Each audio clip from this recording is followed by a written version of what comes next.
Bom dia, pessoal, tudo bem com vocês? Estamos aqui no podcast Que Viagem Foi Essa?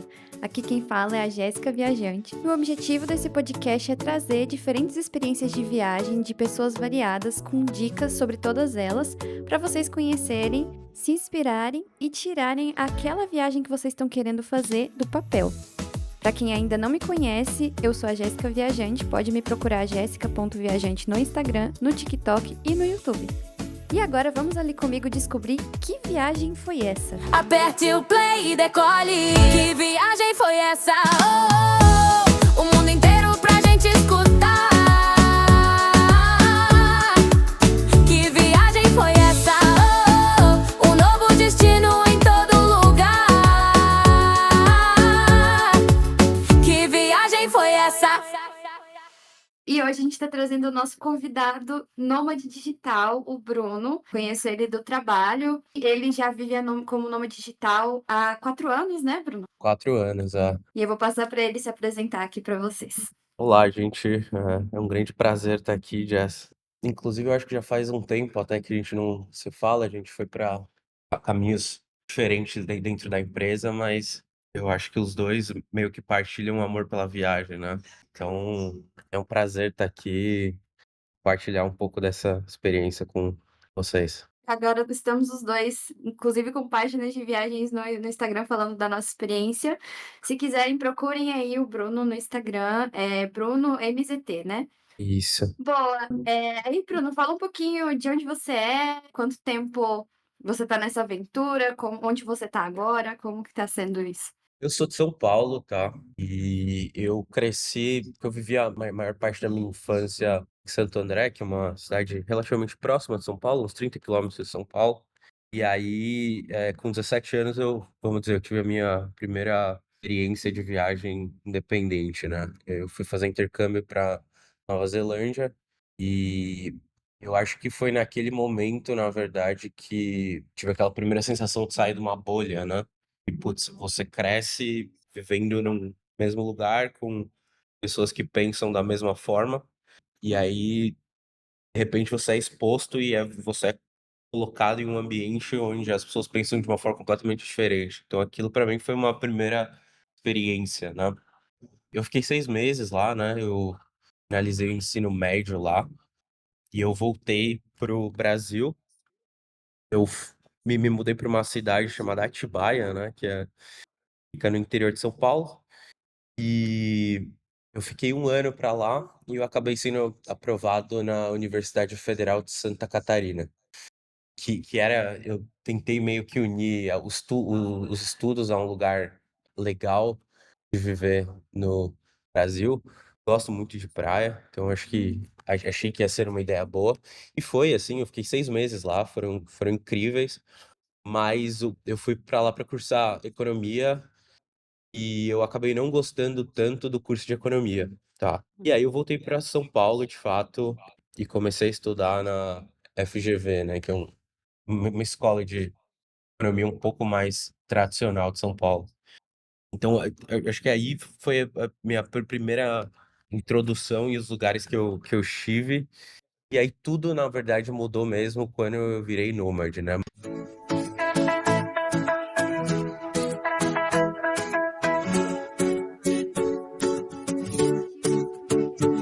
E aí, o que te motivou, assim, já linkando com esse gancho, o que te motivou a virar nômade? Como que foi tomar essa decisão e começar mesmo, de fato, essa aventura? Eu acho que teve alguma coisa que eu acho que foi o trigger, tá. Mas, ele foi somado a outras coisas, vamos dizer assim. Então, assim, eu sempre me incomodou muito a ideia de eu sempre me chamou muita atenção na ideia de que, você vai passar a maior parte da sua vida você pode passar a maior parte da sua vida vivendo em um ambiente onde é uma bolha, né, onde você vai sempre estar exposto a um determinado tipo de pessoa que tem uma determinado tipo de visão de mundo. E sendo que o mundo é extremamente gigantesco, tá? E que você pode encontrar pessoas com um ponto de vista diferente simplesmente mudando de bairro, tá? Então você imagina, existem milhões de bairros no mundo. E isso me incomodava muito, tá? Então eu acho que eu sempre também tive um pouco esse instinto, aventureiro, né, de me jogar para as coisas, de não esperar para os outros, pelos outros, né. Mas eu acho que o que foi o motivo principal, assim, foi o trigger, né, que eu lembro que eu fui assaltado em São Paulo, né, e aí foi uma situação bem chata, né, porque em um momento você vê sua vida em risco, né, e aí você começa a questionar. Cara, a vida é tão delicada, né, ela, às vezes você pode estar, bem e outra hora ela não tá, né, então isso meio que acendeu uma luz em mim de tipo: "Cara, preciso começar a realizar as coisas que eu realmente tenho vontade de fazer", né. Que legal, que legal. Não sabia, eu lembro de você contar pra gente desse assalto, acho que levaram até seus fones de ouvido nesse dia, né? Levaram meu fone de ouvido, eu tinha acabado de comprar, acredita? Eu estava pagando meu iPhone, eu ainda era eu acho que eu era analista 1, e ainda eu tinha acabado de comprar o AirPods, estava pagando o iPhone, roubaram tudo, eu falei: "Nó", mas assim, eu acho que bens físicos, ok, sabe, tipo, é muito ruim você ter uma perda financeira, mas eu acho que o pior é quando alguém coloca uma arma na sua cabeça, e isso é muito, agradável, pra usar um Nossa, eufemismo aqui. socorro. E quando você decidiu, assim, quais foram os passos? O que que você teve que fazer para começar e por onde você começou? Qual foi o primeiro lugar que você foi? Pô, eu sempre tive um sonho desde criança, na verdade, que era morar no Japão, né. Mas obviamente eu não ia me jogar no Japão para meu primeiro dia de vida nômade, né, no outro lado do mundo. Eu acho que não ia ser muito inteligente fazer isso, pelo menos inicialmente, né, porque eu fiz no futuro, mas a gente chega lá. Uhum. Então, minha ideia foi: "Tá, eu preciso ter uma ciência de como que é ter uma vida nômade. Eu acho que eu preciso tentar controlar o maior número de variáveis possíveis, né, pra ver se eu gosto dessa vida. Então, faz muito sentido eu estar próximo de casa. Uhum. Então, eu fui pra um lugar que eu relativamente já conhecia, e é Florianópolis, e aí eu fui ter meio que uma experiência de, tipo: "Ah, o que acontece se eu colocar tudo numa mala ou 2, né, eu comecei viajando com 2 malas, realmente me jogar para um lugar e passar 2, 3 meses lá pra ver o que acontece", tá. Então, assim, eu acho que você pode tentar planejar muito na sua vida, mas, quando você tem pouca informação em relação a alguma coisa, talvez a melhor forma de se aprender é você realmente fazendo, né, que aí você vai errar, e aí se o dano não for muito grande, você meio que aprende com seus erros, tá. Eu fui minha vida nômade ela foi meio que assim, tá. Eu nunca estudei, eu nunca li livro de nômade nem nada, eu só fui me jogando e vendo o que acontecia e tentando manejar os riscos que são extremamente sensíveis, né, tipo, putz, você não pode perder um passaporte, né, senão você tá Uhum. realmente complicado. Então, o primeiro lugar foi Floripa, e Floripa eu passei 3 meses lá, e minha experiência lá foi muito, muito boa, né. Mas assim, inicialmente eu ainda não otimizava tanto em relação à flexibilidade, vamos dizer assim. Eu levava muita coisa, tinha muita coisa na mala, eu viajava com um monitor gigantesco para o trabalho, sabe, era uma coisa muito pouco prática. Estava levando o É. setup inteiro? Setup inteiro, Jess, setup inteiro. Foi mesmo. E era muito pouco prático, né, e assim, eu ainda não sabia, eu assim, ó, hoje eu tenho uma visão muito mais de minimizar o tempo que eu gasto fazendo absolutamente qualquer tipo de coisa. Então, por exemplo, eu não gosto muito de cozinhar, tá, hoje, porque eu acho que se você é um nômade, você fica em Airbnbs, por exemplo, você nem sempre você tem os equipamentos adequados lá, é mais uma coisa que você tem que pensar, tá. Então, eu acho que a melhor forma de otimizar isso é realmente eu já aceito que isso é parte do meu custo de almoçar ou jantar fora, sabe. E isso me faz também ganhar muito tempo. Mas no início eu cozinhava tudo, fazia tudo em casa, sabe. Então, eu percebia que eu acho que o ponto principal foi eu não, eu investia muito muito tempo fazendo coisas que hoje eu evito, tá, pra ganhar um pouco mais de tempo.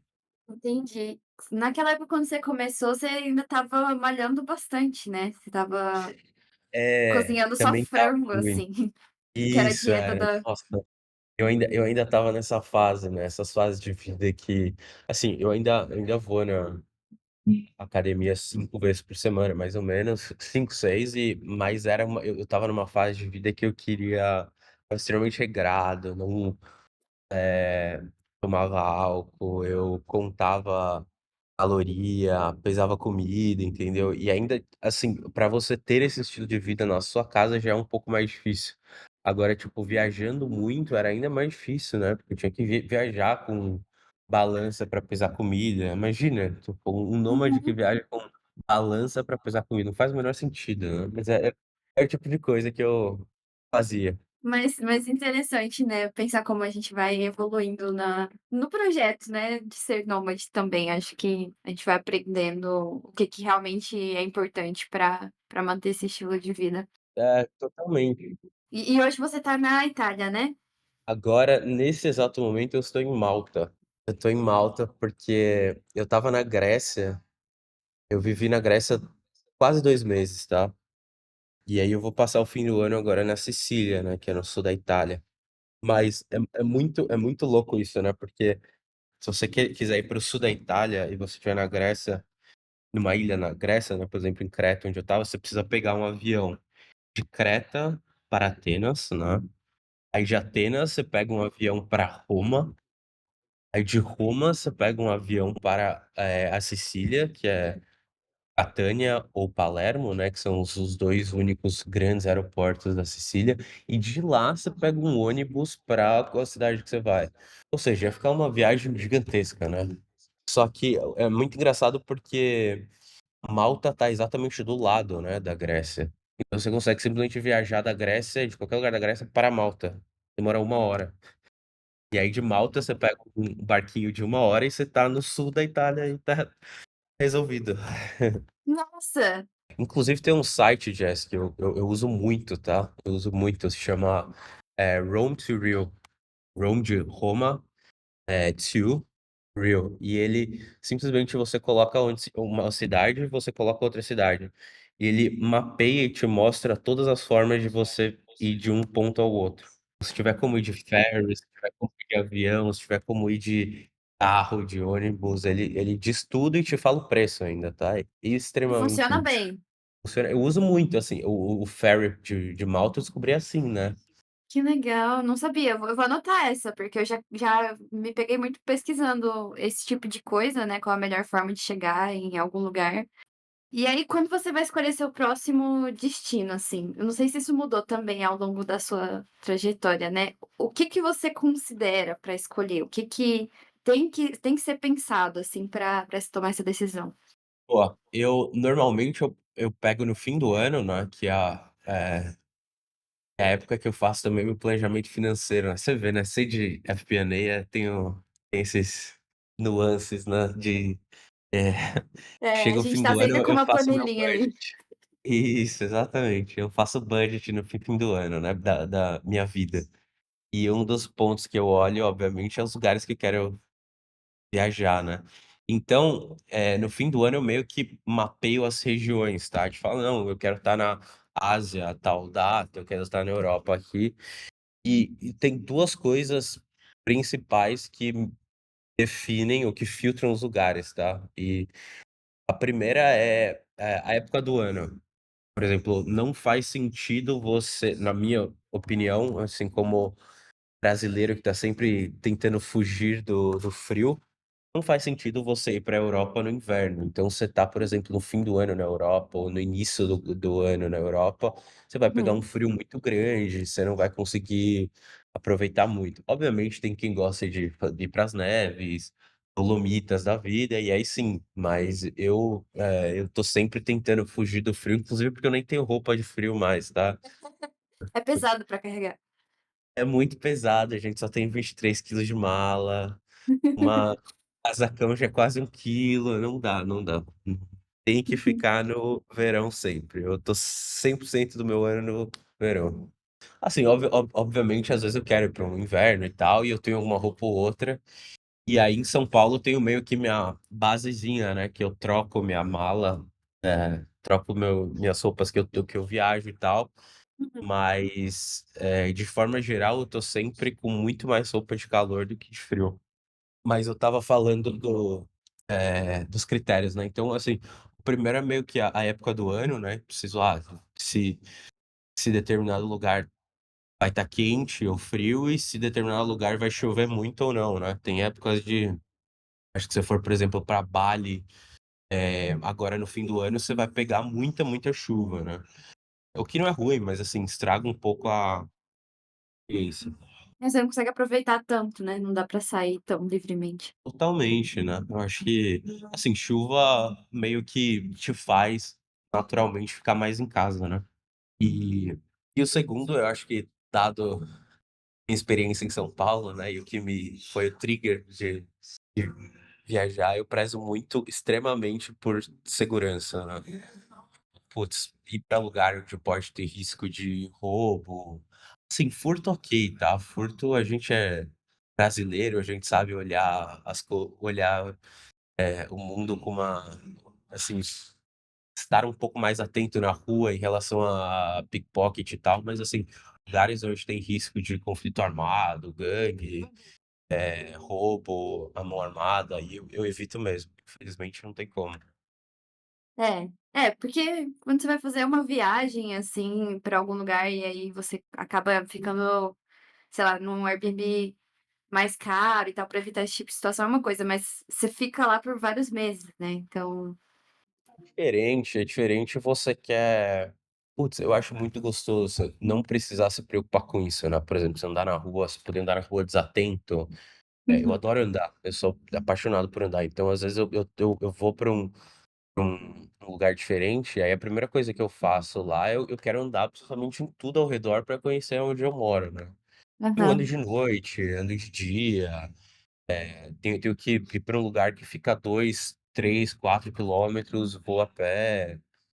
Então, isso ajuda muito, né, e putz, se você não for tão seguro, fica um pouco mais difícil. Outra coisa que eu faço muito, assim, tipo, hoje em dia você não precisa mais meio que de guia turístico, né, assim, se você quiser, você consegue simplesmente abrir um chat GPT da vida, e eu vou tirando foto de tudo e peço explicação, tá. E não só na explicação, tipo, ele te dá o texto, você pode colocar pra ele, em vez de te dar o texto, ir falando, tá. Então ele vira um guia turístico, assim, eu faço isso direto, às vezes eu tô andando, tiro foto de fone de ouvido e aí ele me fala: "Ó, Bruno, isso aqui é tal, tal, tal, isso aqui aconteceu tal, da guerra tal, não sei o quê". Muito bom. Nossa, e assim, muda muito a nossa percepção quando a gente tem contexto, né. Eu já inclusive uma das coisas que eu já recomendei muito para viagens é fazer sempre um free walking tour, que é aquele tour gratuito no começo da viagem, porque quando você pega contexto do lugar onde você tá, e você vai entendendo cada coisa, parece que fica tão rico, né, a experiência, fica Muda tudo, tudo, completamente. Eu acho que isso também é uma coisa que é muito importante fazer, assim, você viajar para um lugar, você pelo menos olhar como é que foi o histórico, o que aconteceu naquele lugar, até porque isso vai te ajudar muito a entender a cultura, assim, né. Eu dei muita assim, foi meio que coincidência, tá, mas eu fui primeiro pra Turquia, estava na Turquia, e aí eu fui pra Grécia, né, pra Creta. E aí eu notei que em Creta tinha umas coisas que eram muito parecidas com a Turquia, tá. E aí que, tipo, quando você pega e você olha a história, por exemplo, você vê que a Grécia ela foi dominada, pelo menos Creta ali foi dominada pelos otomanos, né. hum, E aí eles exportaram boa parte da cultura, né. Então, por exemplo, você vai encontrar na Turquia a baklava, né, que é um doce. Só que você vai encontrar também a baklava grega, que é um pouco diferente. O kebab, por exemplo, o turco, ele é de um jeito, e aí você tem o gyro, que é o kebab grego, entendeu. Então, assim, essas nuances, assim, você só pega quando você meio que entende o contexto histórico de determinado lugar. legal, muito legal. E pensando um pouco nesse tempo que você usa para explorar o lugar, para conhecer, como que você concilia isso com a sua rotina de trabalho? Porque tem fuso horário também, né, acho que quando você começou você estava no Brasil, até que não tinha tanto fuso horário. Mas, agora que você tá fora, tem ainda toda essa questão, né, de ajustar isso com o trabalho. Sim, totalmente. Então, assim, eu tento sempre trabalhar no fuso horário do Brasil, porque querendo ou não, eu ainda sou muito dependente dos meus stakeholders do trabalho, né, ou seja, das pessoas que de alguma forma, eu preciso de informação ou precisam de alguma informação que eu produzo, né, então eu ainda faço muita reunião e tal. Mas isso eu não acho ruim, tá, inclusive eu acho bom, porque o Brasil ele tá se você for pensar no fuso horário para viajar e trabalhar ao mesmo tempo, eu acho extremamente interessante. Assim, a gente tá meio que no lado oeste, né, quando você for olhar o mapa mundo, mundi, Uhum. você sempre que você for viajar, você vai meio que vai pra Europa ou você vai pra Ásia, você tá caminhando pra frente do fuso, tá. Então, assim, pra qualquer lugar da Europa que você for, vai estar de 3 a 6, 7 horas na frente do Brasil. Isso significa que você sempre começa a trabalhar depois e nunca antes. Então você não precisa acordar 4 horas da manhã, 3 horas da manhã para trabalhar. Isso seria muito ruim para mim, tá. Aham. Só que muito pelo contrário, por exemplo, estando aqui na Europa, sei lá, você pensa em 4 a 5 horas de fuso, começa a trabalhar 2 horas da tarde. Isso eu acho extremamente interessante. Por quê?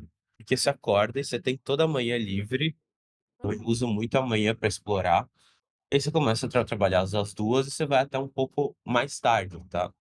E aí a sua noite é meio que você simplesmente dorme, tá. E pra você conseguir focar, conhecer e usar a manhã o máximo possível para explorar. Então eu faço muito isso, né, o que eu faço hoje eu não trabalho tanto de casa, eu pego, eu coloco o notebook na mala e eu vou explorar em algum lugar, tá. E aí, quando estiver chegando próximo do meu horário de trabalho, eu acho algum lugar que tem internet estável e trabalho de lá, tá. Então você meio que otimiza seu tempo que você tá explorando, né, que você não precisa voltar pra Uhum. casa pra trabalhar. Eu acho que o lado bom de não ter que viajar mais com um setup gigantesco, né, igual eu fazia, é você poder trabalhar já totalmente em qualquer lugar.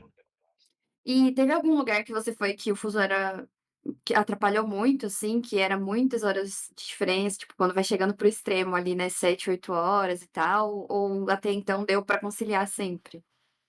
O mais difícil até hoje foi o Japão, né. O Japão foi uma loucura mesmo, mas foi uma experiência muito legal. O Japão são 12 horas de fuso do Brasil, né. Aham. Então, mas, assim, igual eu tinha dito, era muito meu sonho ir pra lá e eu não queria, assim, ficar 2, 3 semanas de férias, assim. Eu queria ficar Uhum. muito tempo, eu fiquei, tipo, sei lá, 3 meses, 2 meses e meio. E durante esse tempo eu estava trabalhando. E eu sempre, assim, sempre trabalhando no fuso horário do Brasil. Então, a minha rotina lá, ela era muito, muito diferente. Era mais ou menos assim: eu começava a trabalhar 9 da noite, tá? E aí quando dava Nossa. tipo isso aí seria o equivalente à nossa 9 da manhã aqui, né. Quando dava meia-noite, eu ia pra academia. É bem diferente lá. Lá é muito comum esse conceito de academia 24 horas, né, em todo lugar. Então eu usava meio que esse horário para fazer meu break. Então eu ia pra academia, eu malhava, comia algo bem rápido em casa e voltava a trabalhar. Aí eu trabalhava mais ou menos até às 6, 7 horas da manhã, 6h30, vamos dizer assim. Aí quando dava 6h30, aí eu acho que esse era o ponto que eu tive mais dificuldade no início. Você tem que ser extremamente eficiente, né, você tem que conseguir parar de trabalhar e já ir direto pra cama. Eu parava às 6h30, já ia direto pra cama, e aí eu acordava lá pra 1 da tarde, 2 da tarde no dia seguinte. Nossa, e era pouco tempo de sono ainda, né, porque umas 5 horas no máximo. Eram 5, 6 horas, assim, sabe. Mas, assim, eu acho que isso é insustentável se você for fazer pra sempre no longo termo. Mas se você Uhum. assim, como eu queria muito aproveitar o Japão, como eu estava fazendo isso só por alguns meses, eu, assim, eu achei que até dava, assim. E aí O lado bom era que eu acordava 2, 3 horas da tarde, e aí eu tinha meio que o dia inteiro, né, eu tinha, sei lá, das 2 às 9 da noite pra explorar. Então, Uhum, muitas vezes eu me via fazendo até day trips, assim, falando tipo: "Ah não, eu vou acordar, eu vou pra uma cidade diferente, eu volto mais à noite". Foi muito difícil na primeira semana, né, porque a primeira semana você tá trocando o fuso, uhum. 100%. E aí era muito difícil, assim, eu ficava muito muito sono à noite. Só que depois de uma semana e meia, seu corpo meio que habitua, né, a viver de noite e dormir de dia. E aí você meio que adapta. E aí tinha até umas vantagens, tá, tinha umas coisas muito interessantes, tipo, por exemplo, hoje em dia, quando dá sexta-feira, 9 horas da noite, tô muito cansado. Raramente eu quero Uhum. sair de sexta-feira, né. Só que sexta-feira no Japão, 9 horas da noite, eu estava começando a trabalhar. Sábado, 9 horas da noite, eu estava completamente ativo, eu estava no meu máximo. Nossa, Então, ir até 7 horas da manhã pra mim era muito tranquilo. Então eu comecei a sair muito mais à noite no Japão, né. estava fazendo festa lá a noite inteira. Pois é, Inimigos do fim. lá eu virei mesmo, viu. E qual foi, assim, até agora, o que que você diria que foi a coisa mais difícil de se adaptar? Foi esse fuso horário do Japão ou teve mais alguma coisa dessa rotina de nômade que você teve mais dificuldade, assim, de se adaptar? Olha, o fuso eu acho tranquilo, tá. O fuso meio que uma semana você tá adaptado de certa forma. Eu tenho muita dificuldade de não ter o meu lugar, tá. Isso é uma coisa que nômades todos sentem, né, de você virar e falar tipo: "Ah", sabe, você ter sua casa com suas coisas, seu armário, sei lá, sua cozinha, sabe, com as suas coisas. Uhum, Fazem 4 anos que eu tô vivendo assim, então, mesmo assim, eu ainda sinto muito. Por fim, eu acho que relacionamento, amizade é uma coisa que pega muito, né. Tipo, a gente uhum, tá muito acostumado, o fato de você viver no mesmo lugar durante muito tempo, faz com que você crie laço com as mesmas pessoas por muito uhum, tempo. E a amizade e os relacionamentos nômades, de certa forma, eles são muito, momentâneos, né, eles são muito transitórios. Assim, são todos de 2, 3 meses. Eu tenho muitos amigos que eu conheci ao longo, desse tempo viajando, mas são amizades de 2, 3 meses. E é assim, é muito legal, porque às vezes eu tô no lugar, eu vejo quem tá também, a gente se encontra, mas não uhum, é aquele amigo que você vira e fale: "Ah, nossa, eu conheço a pessoa há 10 anos", sabe. Não, eu não tenho meio eu tenho os que eu vivia quando eu era menor, mas nenhum de viajar, assim, sabe. Muita gente vira pra mim e fala: "Nossa, mas você não sente sozinho, você não sente solidão". Eu acho que eu sou uma pessoa, de forma geral, mais introvertida e eu gosto de ficar sozinho muito boa parte do tempo, e eu não ligo de fazer coisas sozinhas, né. Eu acho que é uma barreira que você rompe em algum momento, por exemplo, eu estava conversando com meu irmão, e aí eu explicando pra ele, tipo: "Ah, eu vou muito em restaurante sozinho, né, às vezes eu sento num restaurante, eu começo a ler um livro no restaurante enquanto eu como, eu acho isso incrível".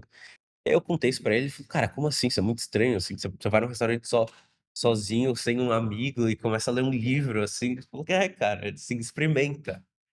Eu acho que quando você uhum, rompe essas barreiras de fazer coisas sozinhos, ir no cinema sozinho, eu já fui em festa sozinho, conheci uhum. gente em festa, assim, eu acho que a vida fica muito interessante, tá.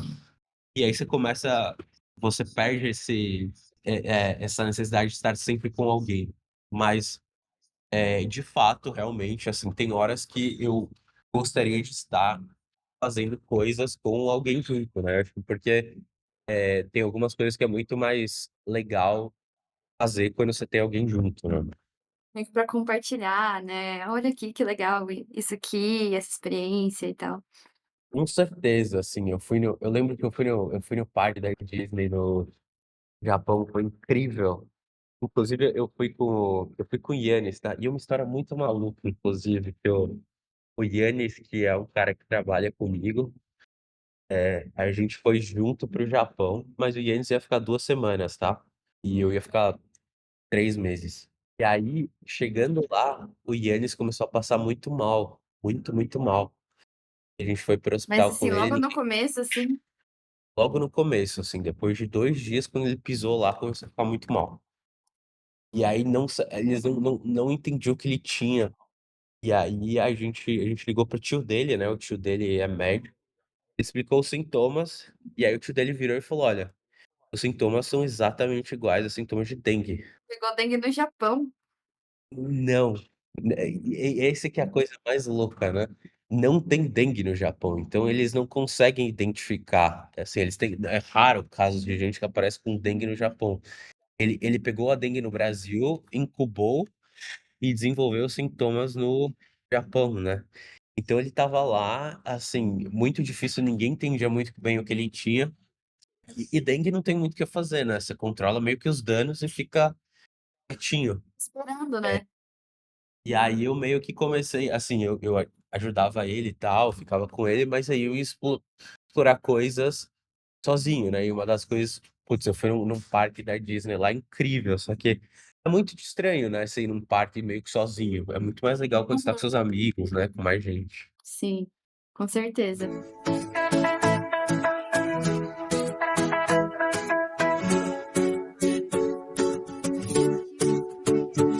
E vamos falar um pouquinho de lugares por onde você já passou, né, a gente comentou de alguns, mas quais foram os principais até agora nessa jornada? Não vou falar pra você citar todos, que eu imagino que foram muitos, mas os que mais marcaram, assim.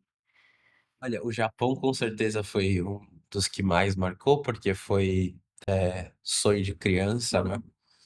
Bali foi um lugar que, na Indonésia foi um dos lugares que mais marcou, acho que foi a primeira vez que eu pisei por aquelas bandas da Ásia, né, por essa parte Uhum, asiática que não é Japão nem Coreia, eu acho que foi muito incrível, a cultura é muito legal, a comida é muito boa, sabe. Acho que foi muito uhum, legal. Na Europa eu gostei um lugar que eu achei muito incrível e que não é muito falado, assim, ninguém conhece muito, são as Ilhas Canárias. As Ilhas Canárias, elas pertencem à Espanha, tá, mas elas ficam na altura meridional do Marrocos. Então, é meio que o único lugar na Europa, dentro da Europa, onde o verão é quente, tá, ou desculpa, o inverno é quente. E o que acontece é que o pessoal da Europa, quando chega inverno, desce pra lá, né.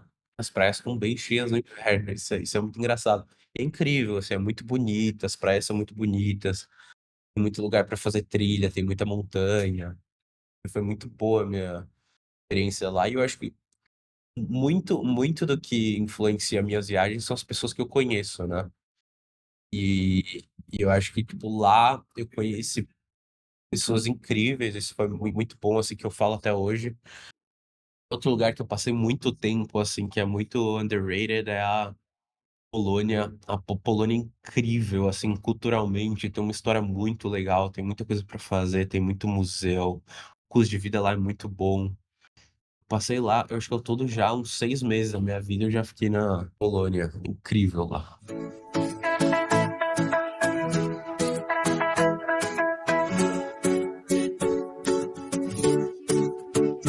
Eu acho que o mais maluco de todos, tá, o mais polêmico, vamos dizer assim, foi a Rússia, com certeza. Eu passei pela Rússia no meio da guerra, cheio de perrengue, foram uns perrengues malucos, assim, mas foi incrível. A Rússia, ignorando tudo que tá acontecendo e olhando pra cultura e pra história da Rússia, a Rússia é um país incrível, assim, sabe. Muito rico em cultura, tem muito artista, escritor russo que é incrível. Moscou funciona de uma forma que é surpreendentemente bem.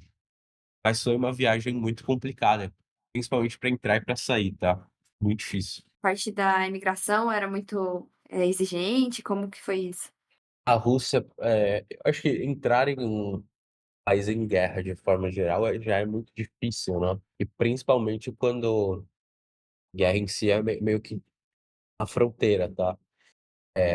Para entrar na Rússia hoje, da Europa, tem alguns poucos caminhos que você pode fazer, tá.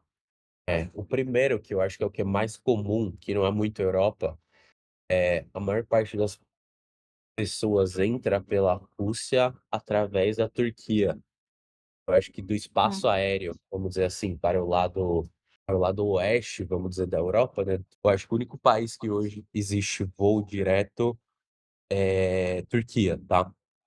Então, é uma forma de entrar. Só que os voos, por serem meio que o único meio, os voos são extremamente caros. Por vias terrestres, você consegue cruzar alguns países, tá. E dentro deles, existe eu acho que é uma cidade, tá, eu não eu é meio que uma região que ela fica ao lado da Polônia, chama Kaliningrado, tá. Ela fica dentro da Europa, fica entre a Polônia e a Lituânia, e é uma cidade que pertence à Rússia. Então uma forma de entrar na Rússia é você cruza a fronteira da Polônia para Kaliningrado, e você faz isso usando um ônibus, e aí entrando em Kaliningrado, você consegue pegar um voo para Moscou. Isso é uma das formas, só que assim, muito lindo na teoria, para cruzar a fronteira demora muito, muito, muito, porque eles param cada um dos veículos. Se você entra de ônibus, assim, eles vão revistar a mala de todo mundo, eles vão olhar tudo, Nossa! olhar se tá isso. E aí foi tipo, eu lembro que eu fiquei quando você coloca no Google Maps, o trecho fala que são 2 horas. É muito Uhum. curtinho. Só que quando eu fiquei 8 horas, tá. É, eu fiquei 8 horas na fila. Eu saí cedo e cheguei só à noite. Eles pararam pra esperar a inspeção, né, imagino que tinha muito ônibus lá. Assim, não tinham muitos ônibus, mas como não passam muito e eles demoram muito pra passar, eles vão acumulando, né.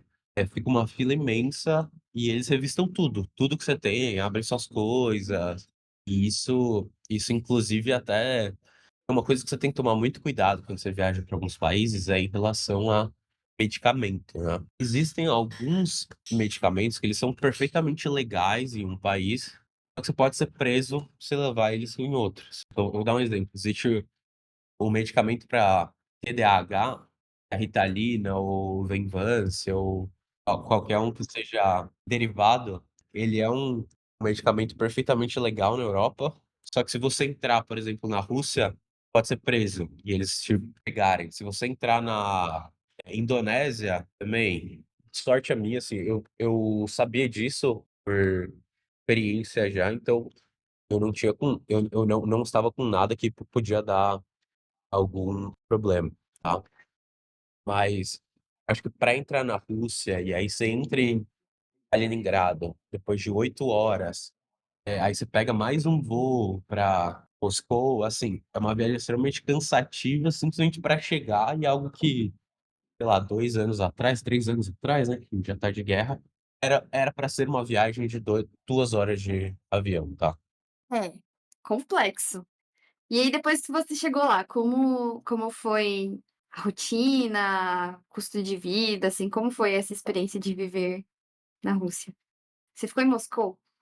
Eu fiquei em Moscou e foi, assim, foi incrível, tá. Eu acho que eu tinha uma visão muito retrógrada da Rússia, vamos dizer assim, de que talvez eles viviam meio que em tempos passados em relação à tecnologia, só que é Uhum. muito pelo contrário, tá. Você tem alguns lugares na Rússia que preservam muito a arquitetura da União Soviética, por exemplo, o metrô, que é incrível, é lindo, mas ao mesmo tempo a cidade é extremamente tecnológica, tá. Qual que foi a grande dificuldade que eu tive na Rússia? E que é extremamente importante para qualquer pessoa que pense em ir para lá. A Rússia, nesse momento, o sistema financeiro da Rússia está completamente isolado do mundo. Você não consegue usar o SWIFT, né, que é como a gente faz hoje remessa internacional de um país para o outro. Então o cartãozinho da Wise lá não vai funcionar. Nem da Wise, nem da Mastercard, nem de nada, nada funciona. Eles têm o próprio Nossa! sistema financeiro deles. A única coisa que funciona é você entrar com cash, né. Você entrar com cash, entra com dólar, e aí você vai nas casas de câmbio e converte, tá. Só que eu não sabia, tá. Eu não assim, eu fiquei mais de 1 mês e meio na Rússia, e eu levei alguns euros só, tá, que dava talvez, sei lá, para 15 dias, 20 dias. Aí que trabalhar em cripto valeu a pena, né, eu acho que foi isso que me salvou.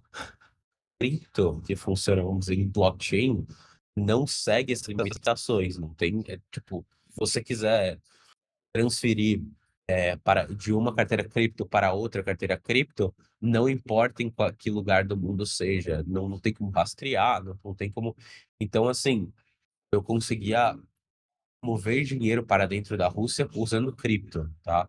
E aí de lá eu Ah. trocava cripto pela moeda russa, tal. Gente, que loucura! Se eu não tivesse isso, eu não sei o que ia ter acontecido, tá. Eu ia virar um pedinte na rua. Ia ter que sair do seu destino mais cedo, pelo menos, Ia né. ter que sair, com certeza, com certeza. Assim, esse problema resolvido, a experiência foi incrível. E pra sair da Rússia, eu lembro que foi extremamente difícil também, porque no dia que eu fui sair, eu ia fazer o caminho de inverso, né, eu ia fazer eu ia pegar um voo de volta pra Kaliningrado e ia entrar pela Polônia. Só que, Uhum. no dia que eu ia sair, teve um ataque ucraniano de drone aos aeroportos russos, tá. E eles cancelaram todos os voos. Nossa, e E aí você ficou preso lá. aí eu fiquei preso por um dia, eu remarquei a passagem para o dia seguinte, e aí eu fui lá comprar, eu fui lá tentar embarcar de novo, o voo foi cancelado de novo no dia seguinte. E aí eu vi que não tinha expectativa para o voo retornar, tá, eles só iam retornar os voos quando eu tivesse 100% seguro. Aí eu decidi trocar a minha passagem para cruzar a Europa de trem. Então eu cruzei a fronteira pela Bielorrússia, tá. Eu cruzei Rússia, Bielorrússia, até eu chegar na Lituânia. Então eu entrei pela Europa pela Lituânia.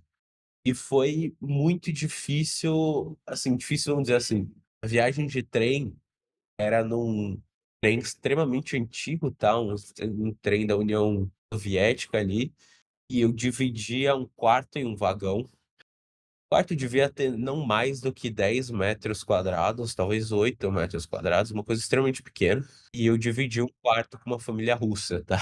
Um pai russo, que ele devia ter uns 60, 70 anos, e 2 filhos, tá. Os 2 filhos não falavam inglês, o pai falava um pouco inglês.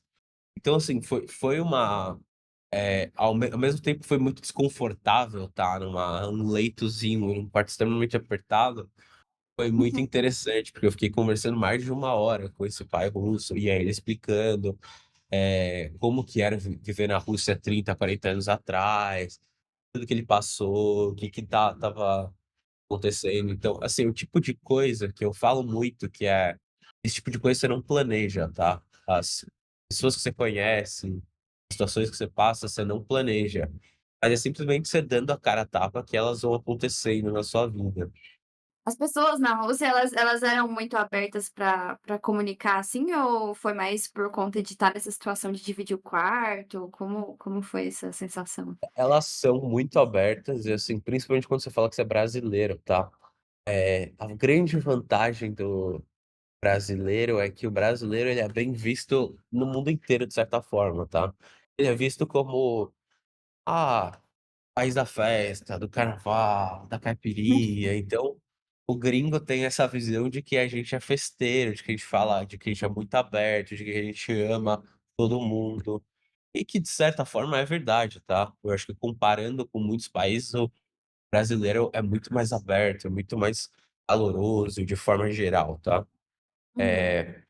Só que o problema na Rússia é que quase ninguém falava inglês, era muito difícil achar gente que falava inglês. Vamos dizer que talvez de todas as pessoas que eu encontrei na Rússia, 10 a 15% falavam inglês. Mas, assim, das pessoas que falavam, elas eram muito abertas, era só você não falar sobre política, era sempre o que me Ah, é um assunto aconselhavam. sensível. Não fale sobre política, é um assunto extremamente sensível. Mas obviamente que, putz, cara, é o assunto mais legal de se falar. Então pra quem eu conhecia e tinha um nível de abertura um pouco maior, obviamente eu perguntava sobre política, eu perguntava o que eles achavam do Putin, o que se eles concordavam com a guerra, assim, era eu queria muito ver a visão dele sobre isso tudo, né. Então eu acho que, A gente não tem tanto acesso, né, a essa a visão gente não de tem, a gente tem a mídia, né, só que assim, eu acho que é muito bom ter acesso à mídia, mas é muito melhor se ouvir, de fato, de uma pessoa que é russa, que mora lá, o que que ela pensa, o que que tá se ela aceita, se ela acredita, se ela apoia, se ela é contra, entendeu. Aí você consegue ver a verdade nua e crua, né. interessante. Mas que bom que você conseguiu encontrar as pessoas para conseguir chegar a conversar sobre esses assuntos. É, e que bom que eu não fui preso, né, também, tem um ponto muito importante. É, realmente.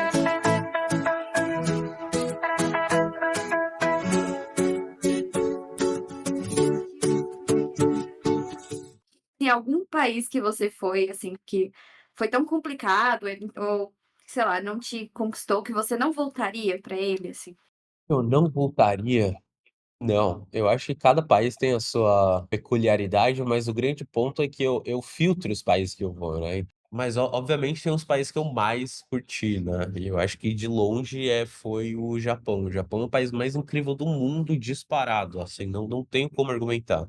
Vamos falar um pouquinho dessa experiência no Japão, assim, você tá tão apaixonado pelo Japão que agora eu quero saber mais detalhes. Como foi? Você passou em várias cidades, você falou que ia ficar 3 meses lá, né? Eu fiquei muito tempo em algumas cidades, mas eu também tirei um tempo para rodar entre o Japão, tá.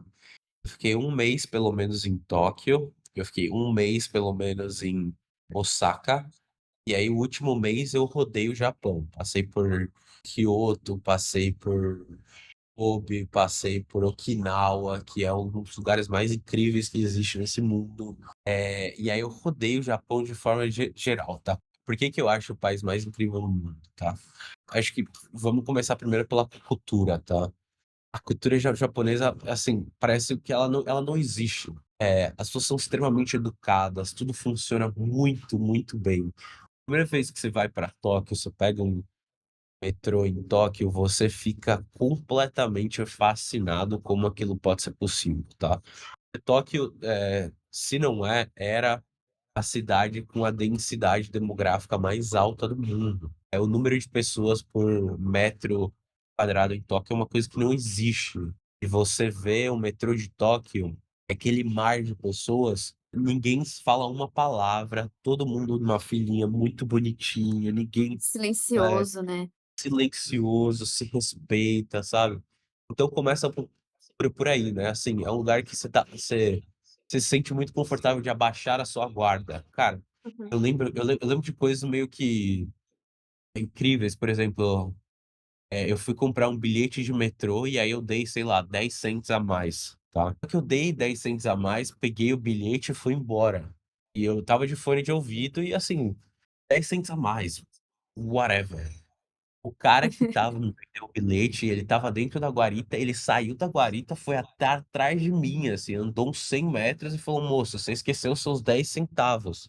Ele parou o que ele Nossa. estava fazendo. São coisas assim, o Japão é assim, é esse nível de, idoneidade, né, é uma coisa que tipo: "Não, assim, é o certo, você esqueceu o dinheiro Uhum. aqui, o dinheiro é seu", sabe. O 2, culinária, né. Tem um vídeo que eu acho incrível, tá, daquele chefe francês que eu esqueci o nome dele, Anthony Bourdain, mas existe um chefe francês que ele era incrível, né, ele faleceu há um tempo atrás, mas ele viajava o mundo, ele tinha um programa, ele tem um vídeo dele que ele vira e fala: "Se você perguntar para qualquer chefe do mundo, se você pudesse escolher só um país do mundo para comer a comida para o resto da sua vida, aonde seria, né?" E aí ele vira e fala qualquer um dos chefes e ele vai escolher Japão, tá. Porque e não é pela comida japonesa, mas o Japão fazendo com até a comida dos outros países é incrível. A seriedade que eles têm pra preparar comida, sabe, o preparo dos alimentos, a qualidade dos ingredientes, é tudo feito de uma coisa, assim, que é incrível, tá. Então, a comida lá é muito boa e, obviamente, se você gosta de comida japonesa, que eu sou apaixonado, é o país mais incrível do mundo, né, a comida deles é incrível. A arquitetura é incrível, tá, eu acho muito legal. Você tem o cyberpunk de Tóquio, você tem Kyoto, que parece que você voltou. na era Edo, você tem Okinawa, que parece uma Havaí, uma ilha, assim, com água cristalina. O custo de vida lá é muito bom, eles são muito amigos, eles são muito, queridos, tá. Eu acho que a única dificuldade do Japão é a língua, tá. Eles não falam tão bem inglês e não tem muita gente que fala inglês lá. Essa é a única dificuldade. Você teve que aprender um pouquinho de japonês nesse período ou você foi desenrolando com quem conseguia falar, assim? Tive, assim, eu aprendi o básico para não ser mal educado e falar o extremo básico, mas, eles até falam, tá, o inglês, mas eu acho que eles têm um pouco de vergonha, porque o inglês eles têm muito sotaque, tem um sotaque muito forte, e que a maior Uhum. parte dos estrangeiros não entende. Quando você entende o sotaque deles, tem uns nuances, né, porque e aí eles falam e aí você entende. Quando você demonstra que você entende o sotaque deles, aí eles falam. Esse eu acho que é o grande segredo, né. Tipo, se você virar no Japão, perguntar pra alguém: "Ah, você fala inglês?" Aí ele vai falar: "Não". Aí você vai ficar triste. O que que você faz é simplesmente fale inglês com eles. E aí eles vão te responder em inglês.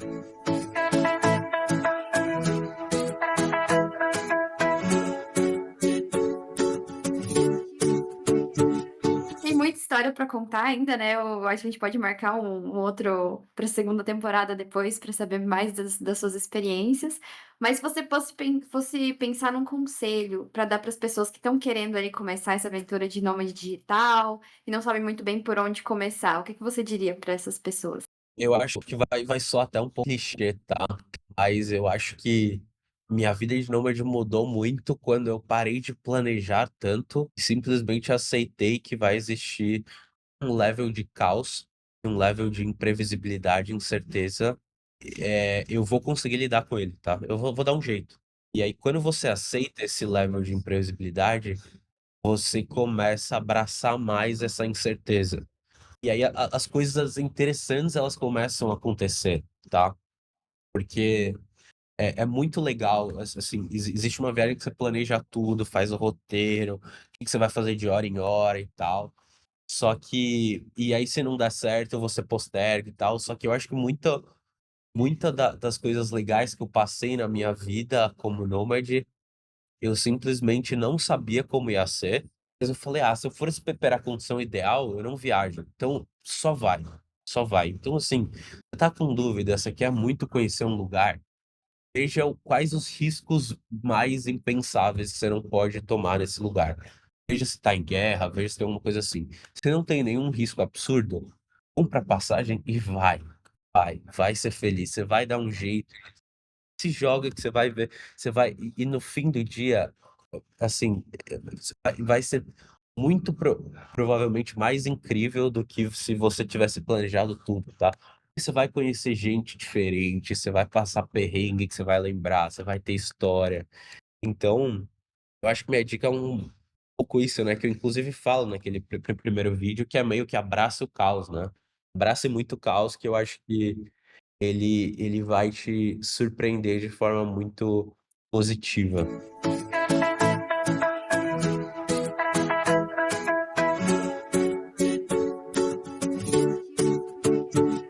Gente, hoje a gente entrevistou o Bruno, nome digital, há 4 anos, trouxe aqui pra gente várias experiências que ele teve, ele já foi para muitos lugares, já foi pra Rússia, ele já foi para o Japão, já foi pra Indonésia, já foi agora ele tá chegando na Sicília. Várias dicas, por exemplo, usem o Rome to Rio para chegar nos lugares, descobrir as melhores formas de chegar nos lugares. E se forem para o Japão, já cheguem falando inglês com as pessoas, não perguntam se elas sabem inglês, porque elas ficam um pouco com vergonha, então elas vão falar mais com você se você já chegar assim direto, tá? Então, a principal dica que ele tem para quem quer começar essa vida de nome digital ou até fazer uma viagem é se joga, com certeza vai ter coisas que vão acontecer fora do seu controle. Verifica ali se não tem algum risco que realmente você não pode passar. Se não tiver, vai, se joga nessa aventura e aproveita. E aí eu quero te agradecer, Bruno, por ter participado. Foi riquíssimo essa interação. Eu acho que muitas pessoas vão se beneficiar muito de saber dessa experiência, de saber dessas dicas e ter esse encorajamento, né, de alguém que já está há 4 anos nessa aventura. Muito obrigada aí por ter participado e espero que a gente retorne para um outro episódio depois. Obrigado, Jess. O prazer foi meu e quem sabe a gente volta um pouco mais na frente aí com novas histórias. Obrigada, gente, e fiquem atentos ao próximo episódio do podcast Que Viagem Foi Essa? Dá uma olhadinha no que vem por aí. Você tá no meio do deserto com um cara local. No meu caso, ele tinha uns 2 metros de altura, ele dava um pouco de medo. E ele já não estava muito feliz com a gente, porque a gente atrasava. E eu não tava feliz. Aí, no final, tinha que dar essa gorjeta. E o indicado pra gorjeta, coisa de $20 por dia. Então, $60 por pessoa. E aí, eu fui encarregada ali de entregar menos pro cara. E aí, eu cheguei para entregar $100 para as 4 pessoas. E aí, ele ficou muito bravo. E aí, ele começou a gritar comigo. Aperte o play e decole. Que viagem foi essa? Oh, oh, oh. O mundo inteiro pra gente escutar.